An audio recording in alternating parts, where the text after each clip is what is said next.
खुलुमबाय बेयो बड'लेण्ड इंखं टेलिभिजन दिनै 12 आगस्ट 2022 शुक्रबारखालि सानसेनि बरादखौ नोंथांमोननि खाथियाव लाबोदों आं सदानन्द दैमारिया।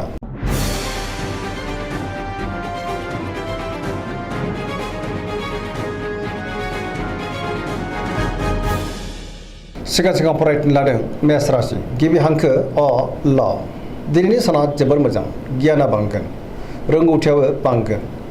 जेरावबो जाफुंसारगोन, बयजोंबो अनजागोन, मावनो लानाय खामानिखौ थि समावनो मावफुंनो हागोन, गोसोखौ दिनै जोबोर गोजोननाय मोनगोन, देहायाबो मोजाङै थागोन, बहानिफ्रायबा मोजां खौरां फैनोबो हागौ। रांखावरियाव दिनै जोबोर मोजां, गोबां धोन आरजिनो हागोन, आयाबो बांगोन, बेफार फालांगियाव दिनै जोबोर मोजां मुलाम्फा मोनगोन, सोरबा लोगोनि हेफाजाबबो मोननो हागोन, न'खरावबो अननानै फैगोन, बिमा बिफानि बोर मोनगोन, गुबुननि गोसोखौ गोरलैयैनो बोनो हागोन, गोसोनि बोलोआ बांगोन, समाजावबो दिनै मान मोनगोन, लाइमोनफ्रा मोजां खौरां मोननो हागौ, गोसोआबो दिनै जोबोर रमान्टिक जागोन, पजिटिभ एनार्जिनि गोहोमबो गोग्लैगोन, धोरोमारि बिथिङाव दिनै गोसो दुंखांगोन।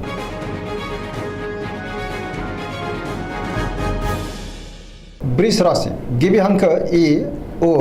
ब। दिनैनि साना जोबोर मोजां, बयजोंबो अनजागोन आरो मोजां मोनजागोन, गोदान मिजिं गोदान बोलो फैनो हागौ, मोनफ्रोमबो बिथिङावनो जाफुंसारनो हागोन, गोबां मोजां खाबुबो फैनो हागौ, गोसोखौ दिनै जोबोर गोजोननाय मोनगोन, गोसोनि बोलोआ बांगोन, मावनो लानाय खामानिखौ थि समावनो मावफुंनो हागोन, समाजावबो मान मोनगोन, रांखावरियाव मोजां, गोबां धोन आरजिनोबो हागोन, बेफार फालांगियावबो दिनै जोबोर मोजां, आयाबो बांगोन, न'खराव दिनै बिसि फिसायनि गेजेराव अननानै फैगोन, देहाया मोजाङै थागोन, गुबुननि हेफाजाबखौबो दिनै मोननो हागोन, जायखि खामानि मावानो मोनफ्रोमबो खामानियावनो जाफुंसारगोन,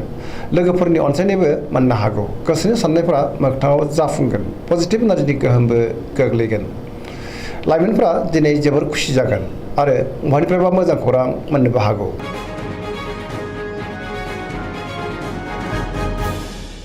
मिथुन राशि गिबि हांखो क स।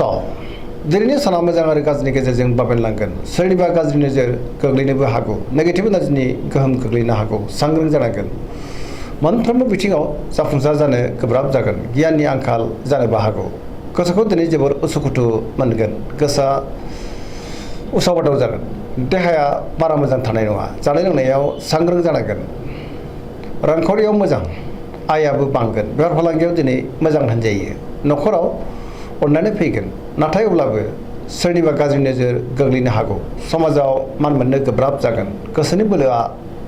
बांगोन, मावनो लानाय खामानिखौ मावफुंनो हागोन, सोरबा लोगोनिफ्राय गाज्रि खौरांबो मोननो हागौ, सांग्रां जानाया गाहाम, लाइमोनफोरा जोबोर आला खाला जागोन।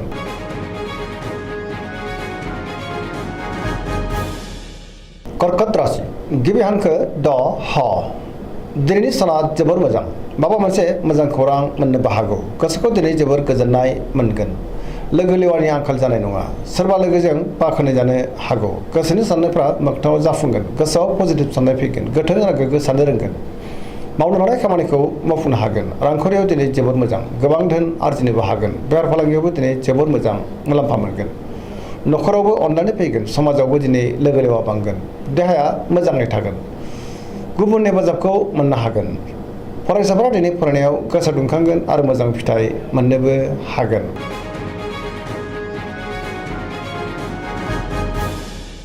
सिंह राशि गिबि हांखो म ट। दिनैनि साना जोबोर मोजां, गोसोनि बोलोआ बांगोन, गोसोआव पजिटिभ साननाय फैगोन, गोथों आरो गोग्गो साननो रोंगोन, गियाननि आंखाल जानाय नङा, सोरबा लोगोनिफ्राय मोजां खौरां फैनो हागौ, गोसोखौ दिनै जोबोर गोजोननाय मोनगोन, बहाबा दावबायनो बा हान्थिनो खाबु मोननो हागौ,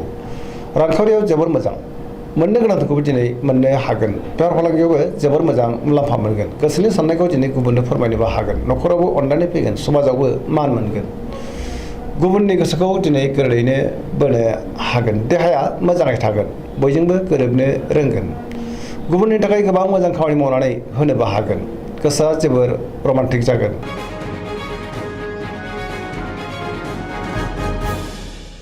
कन्या राशि गिबि हांखो प ट। दिनैनि साना जोबोर मोजां, गुबुननि हेफाजाब मोनगोन, गोसोआव पजिटिभ साननाय फैगोन, गोथों आरो गोग्गो साननो रोंगोन, गियाननि आंखाल जानाय नङा, रांखावरियाव जोबोर मोजां, बेफार फालांगियावबो जोबोर मोजां होनजायो, देहायाबो दिनै मोजाङैनो थागोन, न'खराव अनलायनाय फैगोन, गोबां खामानियाव दिनै मुखुबबो थागोन, गोसोखौ जोबोर गोजोननाय मोनगोन, पजिटिभ एनार्जिनि गोहोमबो गोग्लैगोन, धोरोमारि बिथिङावबो दिनै गोसो दुंखांगोन।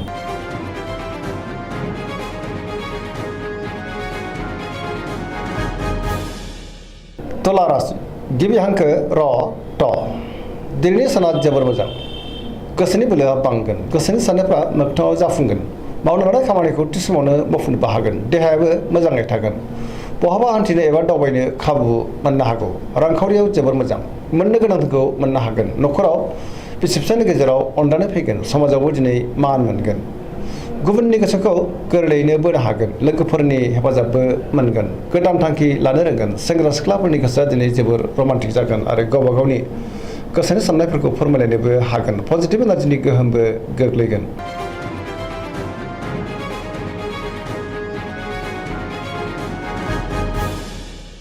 वृश्चिक राशि गिबि हांखो न स दिनैनि साना जोबोर मोजां समाजाव लोगो लेवा बांगोन गोबां मुंदांखा सुबुंजों लोगो मोनज्लायनो हागौ पजिटिभ एनार्जिनि गोहोमबो गोग्लैगोन बहाबा हान्थिनो एबा दावबायनो खाबु मोननो हागौ समाजाव लोगो लेवा बांगोन सोरबा गोजाम लोगोजों बहाबा लोगो मोनलायगोन गोसोआव गोग्गो आरो गोथों साननाय फैगोन मावनो लानाय खामानिखौ मावफुंनो हागोन सिगांनि बबेबा आद्रा खामानियाबो दिनै मावफुंजागोन गुबुननिफ्राय हेफाजाब मोनगोन गोसोनि साननायफ्रा मोगथाङाव जाफुंगोन गोसोनि बोलोआबो बांगोन समाजाव बयजोंबो अनजागोन आरो अनसायजागोन न'खरावबो अननानै फैगोन रांखावरिबो मोजां अब्लाबो नाथाय खरसायाबो बांगोन बेफार फालांगियाव जोबोर मोजां होनजायो देहायाबो दिनै मोजाङैनो थागोन फरायसाफ्रा दिनै फरायनायाव गोसो दुंखांगोन लाइमोनफ्रा जोबोर रमान्टिक जागोन आरो गोसोनि साननायखौ फोरमायलायनोबो हागोन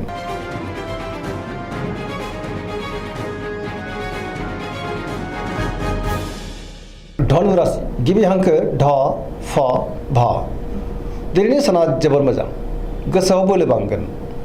मावनो लानाय खामानिखौ थि समावनो मावफुंनोबो हागोन माबा नङा माबा मोनसे मोजां खौरां फैनोबो हागौ गोसोनि साननायफ्रा जाफुंगोन रांखावरियाव जोबोर मोजां बेफार फालांगियावबो जोबोर मोजां मोननो गोनांखौबो दिनै मोननो हागोन न'खराव अननानै फैगोन गोबां खामानियाव मुखुबबो थागोन समाजाव बयजोंबो अनजागोन आरो मान मोनगोन बहाबा हान्थिब्ला दिनै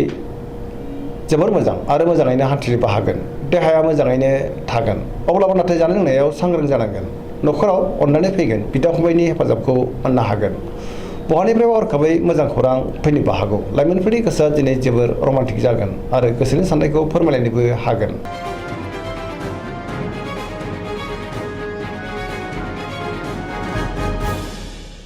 मकर राशि गिबि हांखो ख ज दिनैनि साना जोबोर मोजां गोसोनि साननाया जाफुंगोन मावनो लानाय खामानिखौ थि समावनो मावफुंनो हागोन रांखावरियाव दिनै जोबोर मोजां अब्लाबो नाथाय खरसायाबो बांगोन मोननो गोनांखौबो दिनै मोननो हागोन बेफार फालांगियाव जोबोर मोजां मुलाम्फा मोनगोन गुबुनजों मोजां सोमोन्दो लाखिनो रोंगोन मोनफ्रोमबो खामानिखौ दिनै गोरलैयैनो मावफुंनो हागोन गोदान खामानियाव आखाइ होजेननोबो हागोन न'खराव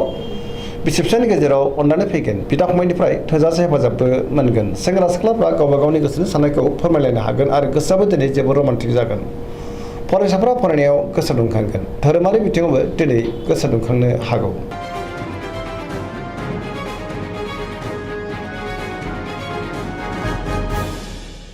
कुम्भ राशि गिबि हांखो ग स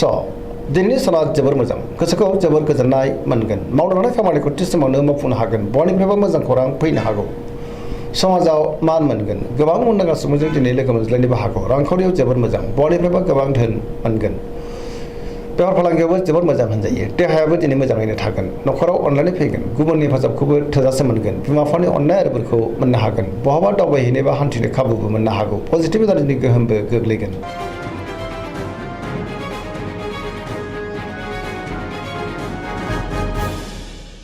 मीन राशि गिबि हांखो ड स दिनैनि साना जोबोर मोजां गुबुननि थाखाय गोबां मोजां खामानि मावनानै होनोबो हागोन गोसोआव पजिटिभ साननाय फैगोन गोथों आरो गोग्गो साननो रोंगोन गियाननि आंखाल जानाय नङा गोसोनि बोलोआ बांगोन गावनि गोसोनि साननायखौ दिनै गुबुननो फोरमायनोबो हागोन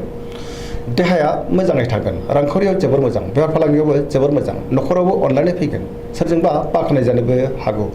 लाइमोनफोरनि गोसोआ दिनै जोबोर रमान्टिक जागोन आरो गोसोनि साननायखौ फोरमायलायनोबो हागोन पजिटिभ एनार्जिनि गोहोमबो गोग्लैगोन दिनैनि राशि फरायथिना एसेनोसै जोबनायाव बेखौनो खावलायो जाहाथे नोंथांमोना सानफ्रामबो जोंनि बे बड'लेण्ड इंखं टेलिभिजनखौ नायबाय थायो आरो साबस्क्राइब खालामो लोगोसे लाइक खालामो आरो शेयार खालामो एसेनोसै गोजोन्थों।